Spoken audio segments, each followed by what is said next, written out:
Hi guys, welcome back to my YouTube channel. Hola chicos, bienvenidos a mi canal de YouTube.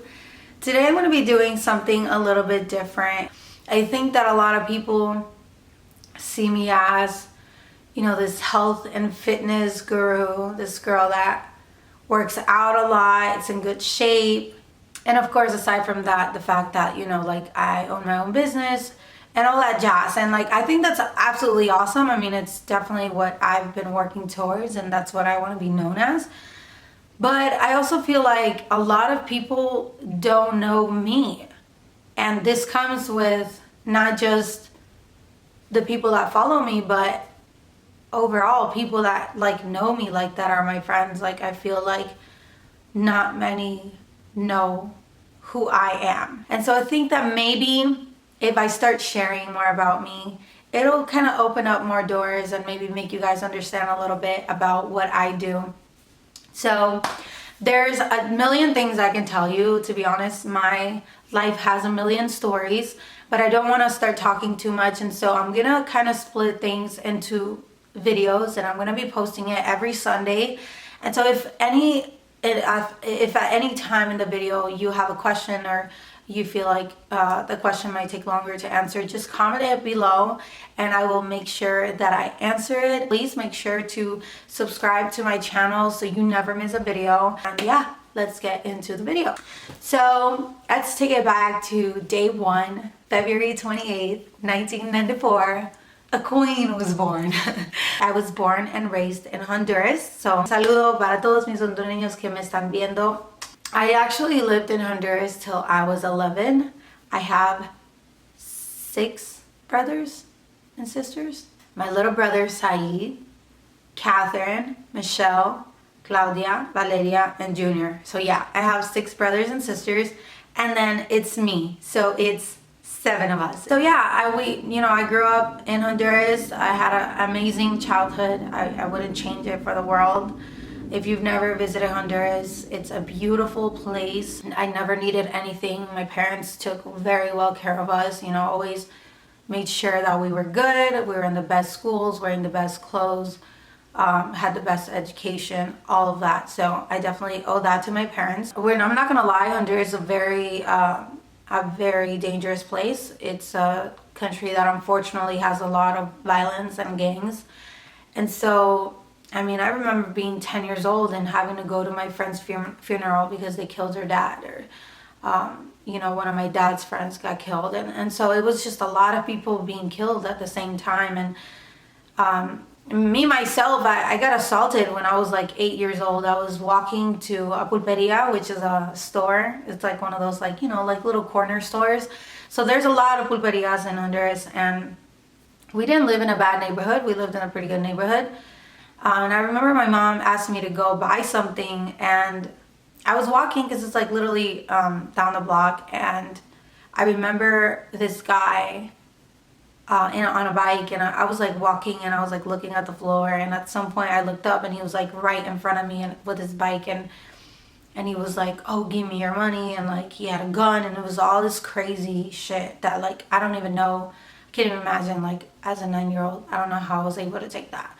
But I basically completely froze, and I gave him the money I had, and he just left. And when I turned around, I just remember I couldn't even talk. I just fully froze. I was toasted. And when the guy left, I remember walking back to my house, and then just tears just started coming down my face, and I just started crying because I was so scared out of my life. It was terrible. I have a cousin whose fiance got murdered for her new car. There's countless of stories that I could tell you, and just basically what I'm trying to say, it was that at some point it was unsafe for us to live there. And so we had my uncle, my mom's brother. He would always go to visit, and he still does. And he just kind of put this idea on my parents' head that you guys should really come to the US. This is no place for them to live. The violence is crazy. It's better out there. They can get an education. Just try to make an effort. My parents really thought about it, and they were okay, we're gonna go to the US. We're gonna move. There was really no reason for them to reject our visas. But for some reason, they wanted to stamp my dad's passport because I guess there was a time my dad used to like come. My dad used to go to school in the U.S. and so I think when you have a visa, you have to like go back at a certain time. Like you can't stay here for more than like 6 months. And I think at one point he stayed a little bit longer, and so they wanted to punish him. And they wanted to like stamp his passport that he wasn't going to be able to come here for like 10 years. And the person that stamped his passport not only stamped his, but he stamped all of our passports. So he basically denied our visas and like punished us all for 10 years that we were not going to be able to come to this. We really had no reason to think that we weren't going to get them. And so everything was fully prepared. We were going to come. And we were just like, we can't, like, this sucks. Like, we can't stay here. Like, this is bad. And so we ended up doing what we had to do. And I came with my mom and my sisters, and we came all the stories you hear in books and stuff. Yeah, pretty much that way. You know, we crossed the river. We came illegally. And it was a very rough trip. It took an entire month. I mean, I don't even know how or why it took that long.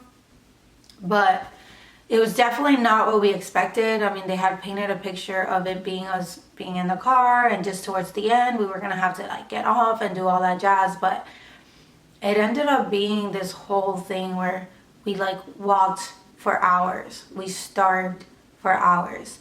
I mean, we were hiding like all the time.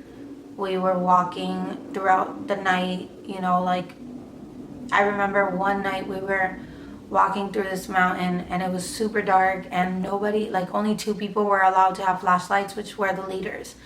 Nobody else could have light. And so, you know, like you were getting hurt because this mountain, there was rocks everywhere and you really couldn't see anything. So you were just taking a step by step and not really knowing what was in front of you. And so you got hurt a lot. I mean, when we got here, we were bruised up, we were hungry, we were super thin. It's just, honestly, it's like one of the worst situations in my entire life, and I think in anybody's life. That's why when I hear about people, like, I'm just like, I know what you went through. Like, I know that shit's not easy. And I remember my mom having to hide the money. Like, she had some money with her, and I remember her having to hide it like in her pants, like in between her legs, because they would search us and say like if anybody had money or anything like that we needed to give it up. And it was just so much. It was just a lot. At that point, you feel like trash. You feel like you have no value. And I was 11 years old, and I think that I've always been very mature for my age, but I think that situation really, really fucking opened my eyes. Like, this is the real world. I remember we crossed the border in Texas, and they told us that we needed to get stopped by the cops, which I was too young to understand why. And they also told us that we couldn't act like, because some of us knew kind of like at least how to say some words in English. So I couldn't really speak English correctly, but I could understand a lot. And so they were like, you can't act like you know English, like you have to act like you don't know anything. Again, no idea why. We were there, they like separate the men and they separate the women and the children, and it's lines of people, and it's fucking sad. And the cops are like fucking assholes. That's why it's one thing, it sucks because like I know that people put out a lot of information in the media, and a lot of times we're like, oh, but what did they do? Like, why did they, like somebody got shot, and it's like, okay, but what's the whole story? But sometimes that is the whole story. I believe people when they say they're afraid of cops. I believe people when they say like they racially profile, because I lived it and it's fucking true. I couldn't go where all the women were at. And so I had to sit down like just like in the front, like in the chair or whatever. And our little brother was with us, and my little brother, it was like 1 year old. So my mom left him with me. And so he was just kind of like sitting on my lap, and I'm just sitting there. And I remember that like everybody was so thirsty because they have like water fountains, and they wouldn't even allow people to drink out of the water fountain. Like, we had my little brother that was 1 and my little niece that was 2. And I remember my sister trying to get some water for them because we were so thirsty from walking for days. Like, we were walking for so long that everyone was thirsty and they were hungry. They didn't feed us like until like at night, and they fed us like some cheap like burritos or whatever. That's like the least of the things that we went through. But I remember my sister was trying to get water for them, and they were like, hey, like, that's not for you guys. Like, you can't drink that water or whatever. So they literally denied them water for a fucking child. Like, it's fucking sad. Like, they're savages. And I'm not saying all cops are, but I'm saying there's a lot of them that are. I remember hearing this cop say, like, oh, this is what they bring, stupidity. Like, they just bring stupid people over to this country. And they were talking about me because I'm like fucking 11 and I have a child on my lap. So I guess they thought that was my fucking son or something, because they're fucking idiots. And they were talking about me and they're like, oh, look at that girl. Like, she's so fucking young and she already got pregnant. Like, all this shit. Like, just talking all this crap. And at one point I had to do like a line, and you know, like the black ink thing that you have to like do your fingerprint on. I didn't notice that there was a counter that was literally that whole black shit, and I didn't look at it. And I had like put my elbow to like kind of rest on it. And I remember one of the cops, like, he called me out in Spanish, and he was like, hey, la de amarillo, because I was wearing yellow. And he was like, mira tu codo, like, mira lo que hiciste. And like, he was just like yelling at me, like telling me like, look at like your dumbass did. And so I looked and I had black, like the black ink all over my arm. And I was like, oh my God, I didn't notice. Like, I felt really stupid. And so I was just there, and he like grabbed me, and you know those like paper towels that they have in the bathroom, not like the nice soft ones, like the ones that are like a brown color and they're like hard. I think they usually put these at school. They're like hard paper towels. So he grabbed my arm like super fucking hard. He was like grabbing my arm like that, and he started like going like this with the paper towel. And like, first of all, the ink was dry. The paper towel fucking hurts because it's not like a soft toilet paper. Like, it's like a hard, it's almost like newspaper. And he was just like scratching me like that, like almost like to try to hurt me. And he was like manhandling me. And at this point, like, I felt like shit, because it's like, you're supposed to be somebody that I look up to, and you're like treating me like shit for no reason. Like, I'm a child. What's wrong with you? And so he just like, he said something about me being stupid again in English.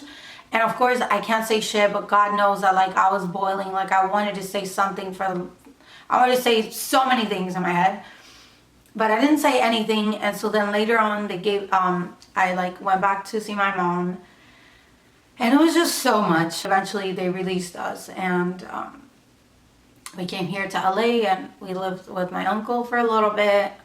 And I started going to school, and just everything was just so different. I just hated everything. I hated living here. I hated my school. I hated everything. I hated everyone, and I hated myself. We moved from like LA to North Carolina, from North Carolina to a different city, to then another city, to then Miami, to then Bradenton, to then back to Miramar, to then back to Bradenton, and then it was just a lot of moving. And so I went to like so many different schools, but like one of my favorite schools was in Bradenton, and it's called Bayshore High School. So shout out to Bayshore High School. And yeah, just a lot happened, but basically everything led me to here. And now I live in LA. I have a beautiful apartment. I have a decent car. I mean, I don't have a Ferrari, but I don't have to have a Ferrari. I've never been the type of person that is driven by materialistic things, or like the best house or the best car or the fucking designer. Like, I don't even own any designer. I don't believe in spending fucking $2,000 on a purse. Like, no. If you want to gift it to me, that's great, but I'm not rich at all. I'm not close to it, but I'm okay. You know, I'm doing good. I have my own business. I have my fitness app. I have a lot of goals and a lot of things I want to work on. But I still have a lot of growth. You know, I still have a lot of things to do. I still haven't bought a house for my parents, so shit.